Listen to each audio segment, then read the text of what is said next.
You're listening to Johnell McCauley on the EWN Radio Network. Welcome back. You're listening to Turn Knowledge to Profit, and I'm your host, Johnell McCauley. Today's success interview is with branding expert Kimberly Pickett. Kimberly is the creative director and the principal at Kimbo Design, one of North America's leading branding and graphic design companies. Welcome, Kimberly. Thanks, Johnell, for having me today. I'm excited to learn about you and your business and talk about what you do. And I love to start these conversations with my guests to ask you to just tell our listeners about your business, how you started it, and how it's evolved over time.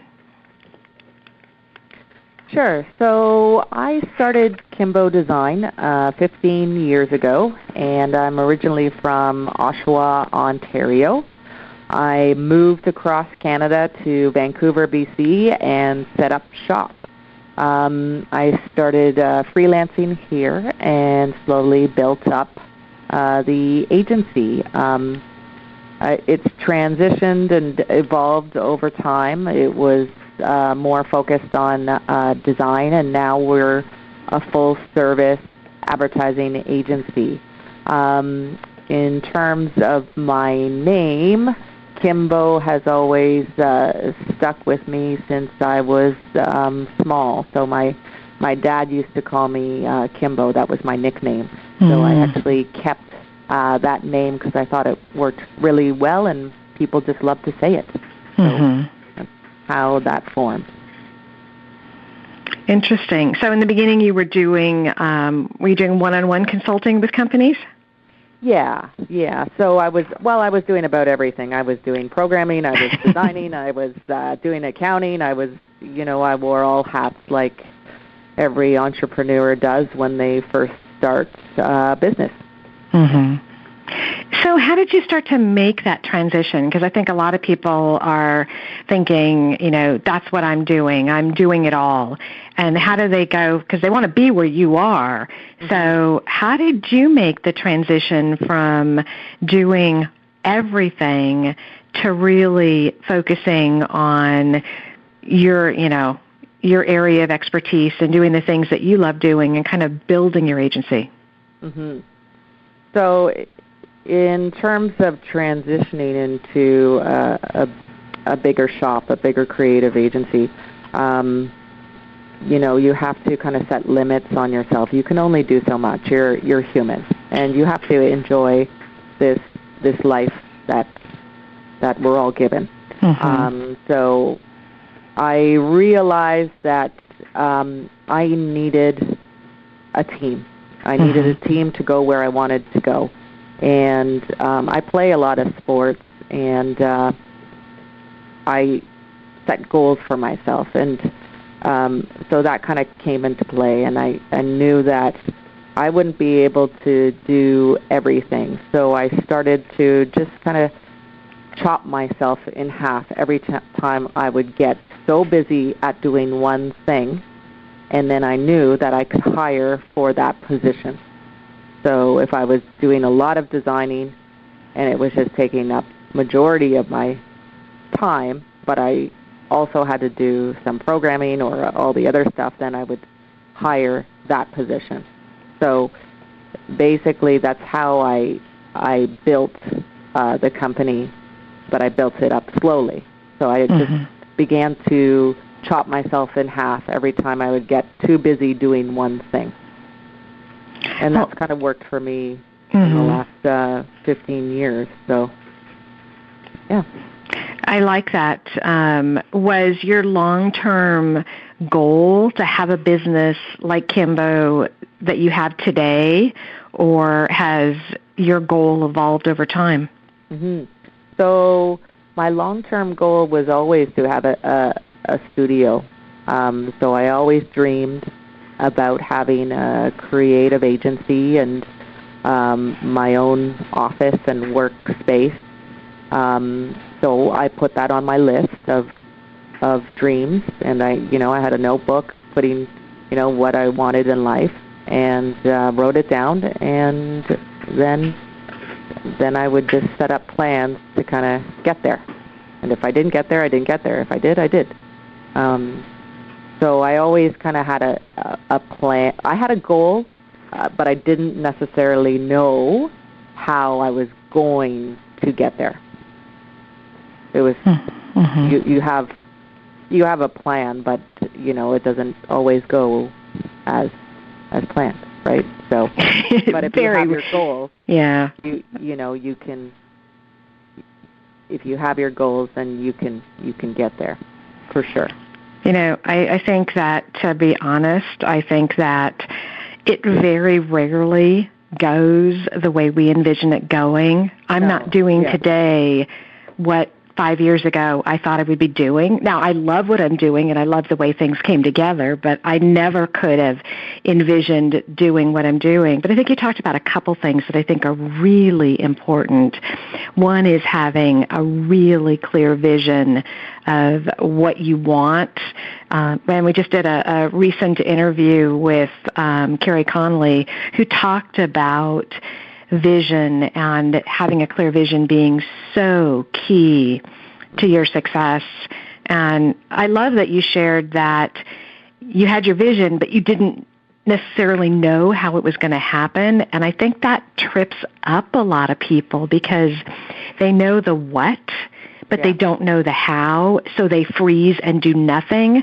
Where I believe that if you know what you want and you get into action, exactly what you need or the pieces are all going to fall together. Yeah, exactly. And it's also, you don't want to set yourself up to, if something doesn't go as planned or it's not right, then you could potentially just give up.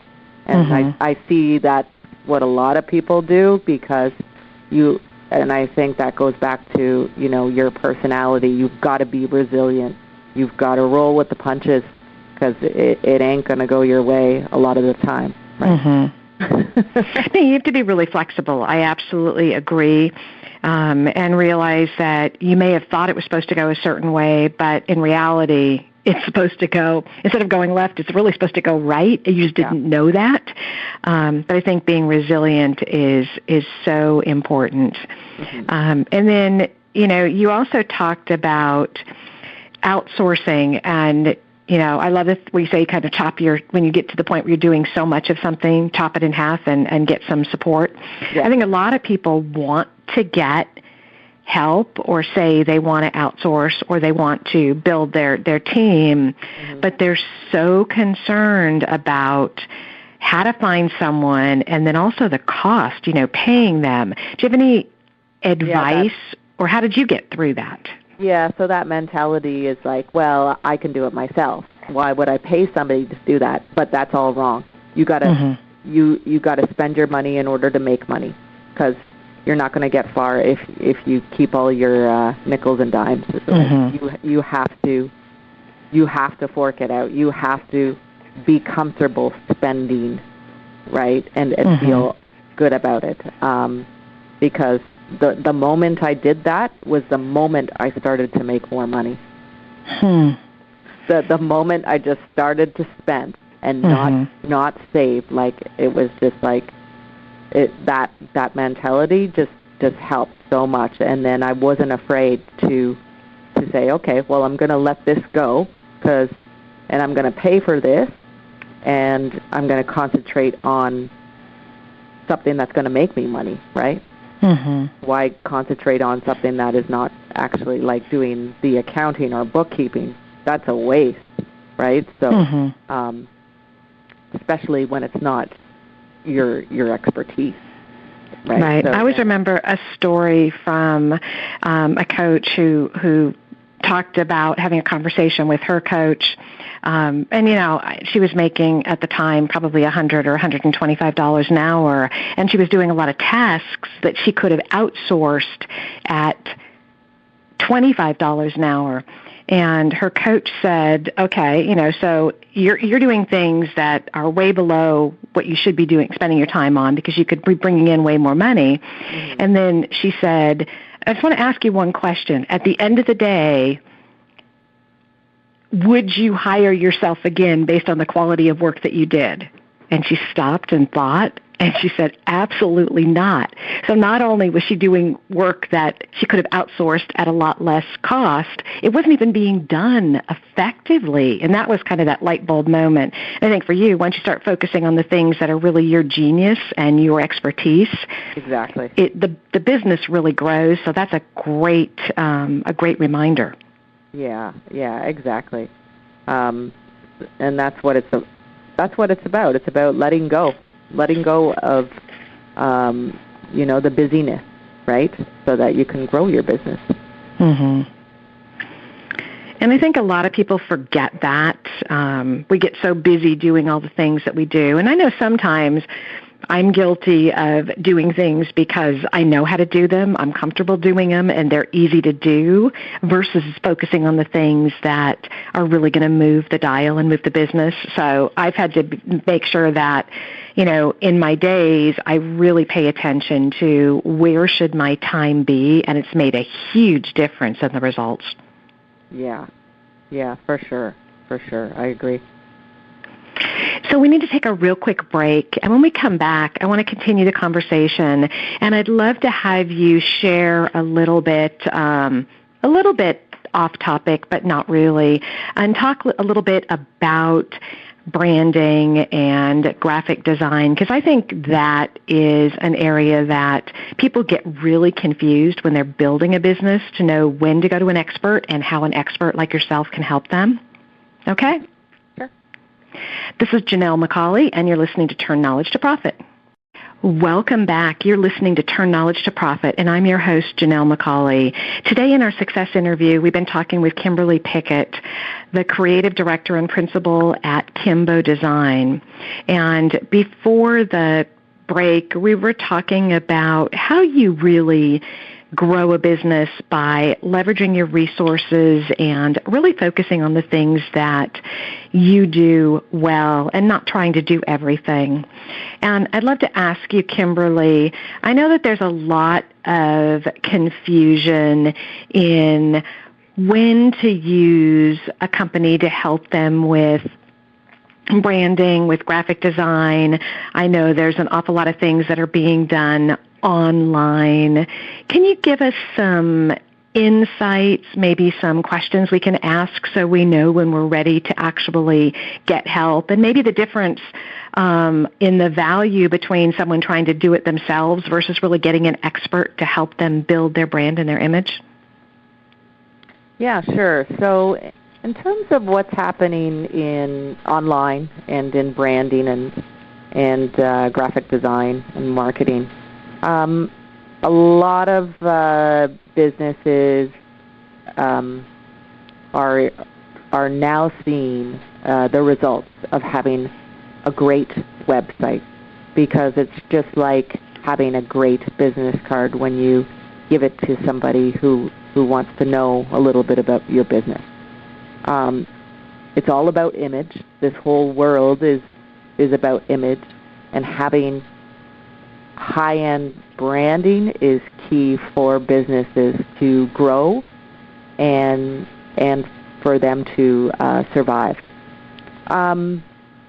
There are some companies that have survived not having a website, and that mentality is changing now, because you just have to have a website and a great logo, else somebody will come along and steal your customers or clients. I think a lot of the concern with some organizations is just knowing what is a good website and what is a bad website, and when to go to an expert to get them to help them. So what I like to say is, look at your advertising budget first of all, and figure out what you can afford.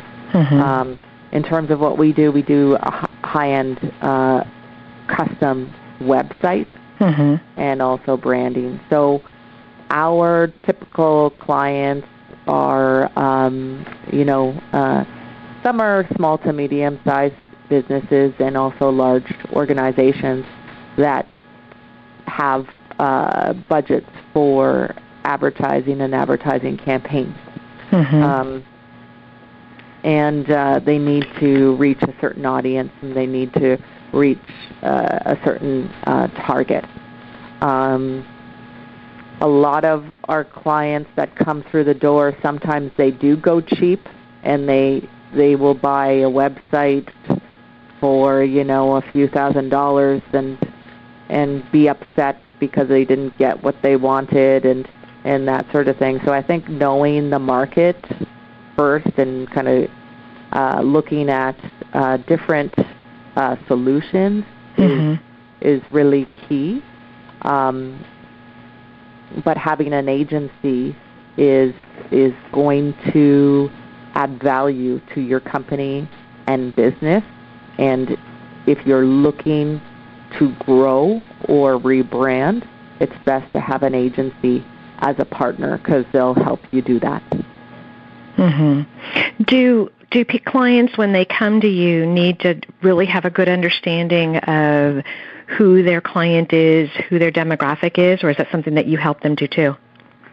Yeah, so some clients come with the understanding of they know their audience, they know their target audience. So it's just a matter of us collaborating and getting into their business and knowing their target audience. Some we do research in advance, and we will do focus groups or exploratory focus groups and research about certain products or certain branding ideas. So that would be the start of the process first. But it just depends on where the organization is at the time. With a lot of our work, it's about taking an existing identity, an existing logo, and rebranding it.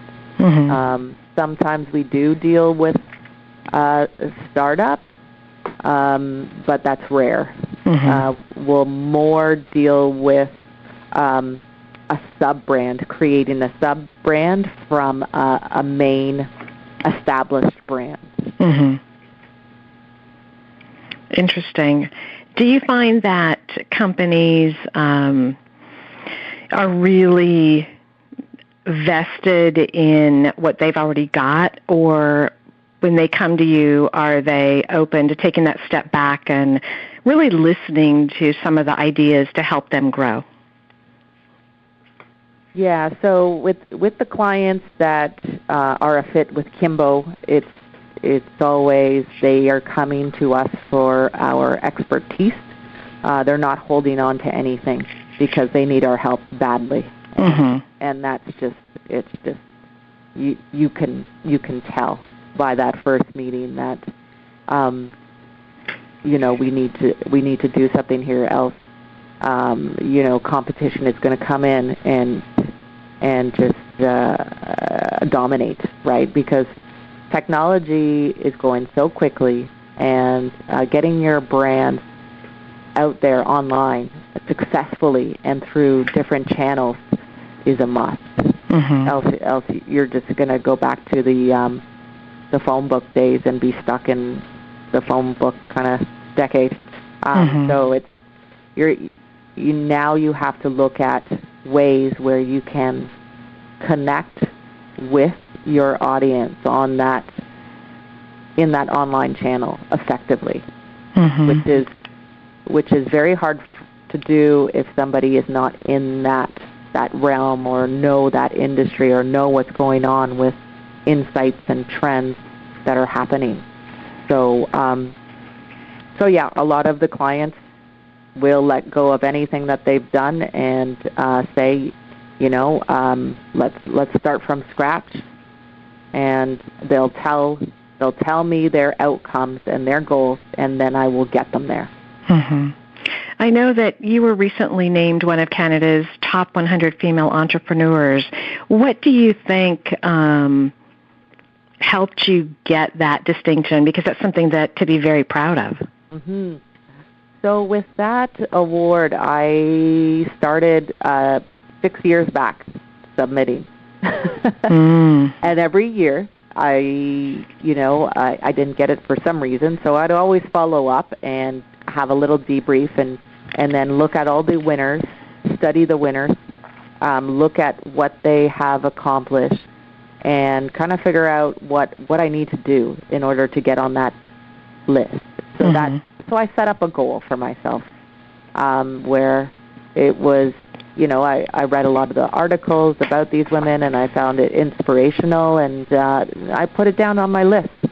And, last year I got there. They accepted me, and it was a great feeling because I was trying every year, and finally I got on the list. Well, that's a great story, because I think oftentimes, we try something once and it doesn't work, and a lot of people give up after that one time. Some people will go back and try a second time, but I think, whether it's sales, whether it's reaching out to a new client, whether it's an award, whatever it is, I think it's a real good reminder that there's a reason it didn't happen. So what can you learn from it? How can you improve? How can you get better? And I love the fact that you looked at who did win, what were they doing, what could you do to take your business to the next level? And it sounds like it took a little while, but you really got there. So that's great. Congratulations. Thank you. Yeah, and also it's about resilience too, right? And, when people give up, you can build your resilience, right? So it's a skill that you can do exercises to grow that part of your kind of personality, and also drive as well. I think I was lucky enough to kind of have it before. When I was small and I would fail at certain things, I just kept on trying, and I wouldn't give up. So I remember from when I was little that, if I got cut from the high school play, I would try it again next time, right? Or I got cut from a certain team, I would try it again another time. So, it's devastating when it happens right at first, and then you got to step back, look at the whole picture, and then start again. Well, thank you so much for sharing your story and sharing what you have done. How can our listeners get in touch with you and learn more about what you have to offer and what you have done? Yeah, so in terms of my story, you can go to kimbodesign.ca, the website. There's a lot of information about me and my business, services, clients, and the work that I do. And also I write a blog every month, so you can subscribe to the blog and be informed on the latest insights and trends in advertising. Well, thank you so much. Can you give our listeners, as we wrap up our conversation, just one piece of advice that will help them scale and build their business? Yeah, so one piece of advice I would give to anybody trying to scale their business is focus. Focus on what's going to get you there the fastest, and not get sidetracked with other things that are going on. Also making decisions quick. Don't let kind of your decision-making process take a long time, else somebody else, your competition, will get it. So quick decision-making and focus is how you are going to scale. Those are great reminders. I was actually talking to someone this morning about decisions, and people often think that making no decision or putting off a decision is, not taking action, but it really is action. So that's important to remember. So I like that. Make a decision quick and move forward. So thank you so much for your time, and I've really enjoyed the conversation. Great. Well, thank you for having me. It's been great. You're welcome.